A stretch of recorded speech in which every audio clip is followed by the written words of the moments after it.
जालन्यात शिवसेना आणि राष्ट्रवादी अजित पवार गट ॲडव्होकेट रीमा काळे खरात यांच्याकडून दिव्यांगांना शुभेच्छा देऊन केला दिव्यांग दिन साजरा। भाजपला, काँग्रेस आणि इतर पक्षांना दिव्यांग दिन साजरा करण्याचा पडला विसर। शिवसेना जिल्हा प्रमुख भाऊसाहेब घुगे, शिवसेना शहर प्रमुख विष्णुभाऊ पाचफुले, सामाजिक कार्यकर्त्या ॲडव्होकेट रीमा काळे खरात, राष्ट्रवादी युवती जिल्हाध्यक्ष शीतल बारोटे यांच्याकडून दिव्यांग दिन साजरा। आज दिनांक 3 डिसेंबर रोजी सायंकाळी 5 वाजता मिळालेल्या माहितीनुसार 3 डिसेंबर रोजी दिव्यांग जागतिक दिनानिमित्त जालना शहरात विविध ठिकाणी कार्यक्रम आयोजित करण्यात आला होता। महानगरपालिकेत आरोग्य शिबिर, शिवसेना जिल्हा प्रमुख भाऊसाहेब घुगे, शिवसेना शहर प्रमुख विष्णुभाऊ पाचफुले यांच्याकडून दिव्यांगांना शुभेच्छा देण्यात आल्या। सामाजिक कार्यकर्ते ॲडव्होकेट रीमा काळे खरात आणि संदीप खरात यांच्याकडून दिव्यांगांना साहित्य वाटप करण्यात आले।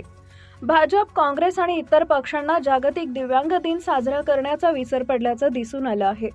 सकल दिव्यांग सामाजिक संघटनेचे जिल्हाध्यक्ष राहुल मुळे यांनी प्रसिद्धी पत्राद्वारे शासकीय कार्यालय आणि राजकीय पक्षांनी दिव्यांग दिन साजरा करावा असं आवाहन मुळे यांनी केलं होतं।